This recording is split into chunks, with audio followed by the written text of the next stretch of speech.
what does God mean when he says his grace is sufficient for us?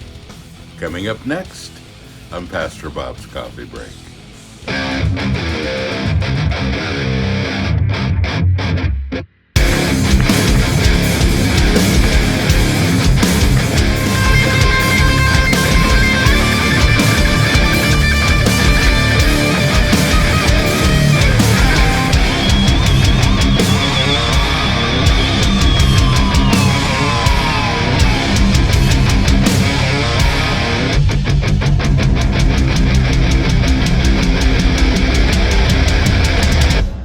Beautiful day today. Can you hear the birds in the background?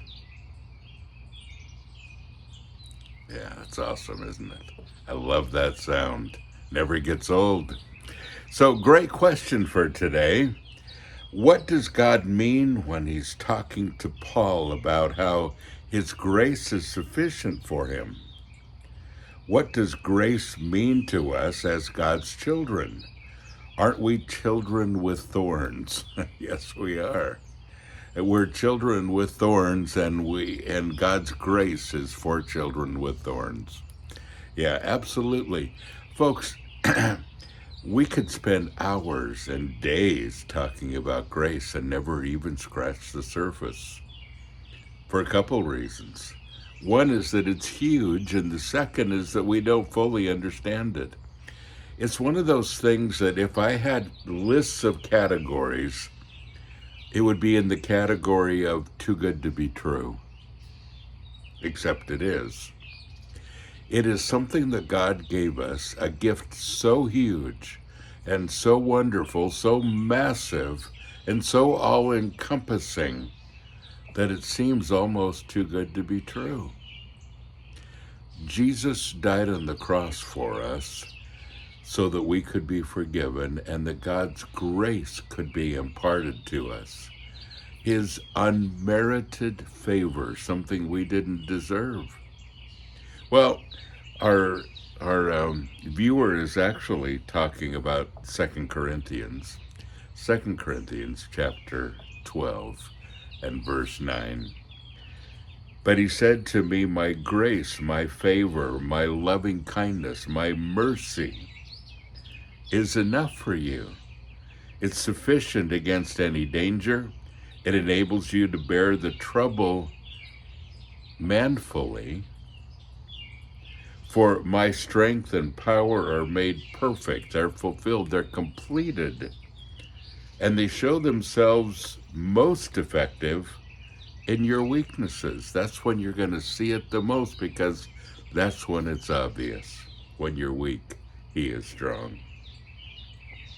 Therefore, I will all the more gladly glory in my weakness and my infirmities, that the strength and power of Christ the Messiah may rest, yes, may pitch his tent over and dwell upon me. He's living here. Pitched his tent, this is where he's at, right on top of me. I like that. And folks, that's exactly what he's saying. So his grace, his favor, his kindness, his mercy, all of those things that have to do with grace have pitched their tent. That's because that's his character. He has pitched his tent on top of me. And I have all the strength and I have all the power in Christ that I need because of his grace to me. Even though I'm a bit of a thorn, I get real prickly sometimes, and I'm absolutely, you never know what we're going to do. Unpredictable. He says, my power is made perfect in your weakness. Again, that's where you're going to notice it the most. When everything is going well and life seems to be a bed of roses, as we say, you don't feel a lot of need for grace. I'm doing fine. And then the so-called poop hits the fan.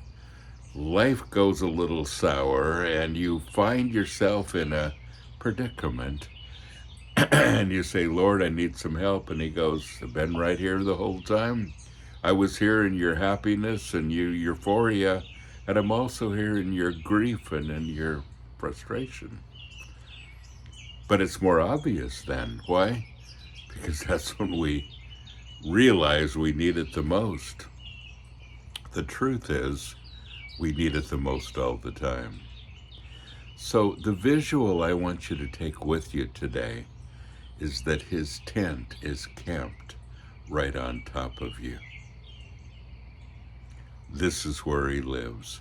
His grace has completely enveloped you, and he's given it to you personally for you to stand strong. That's great, isn't it? God's wonderful grace, unmerited favor. He loves you very much. Folks, don't forget, you are blessed. Go and be a blessing.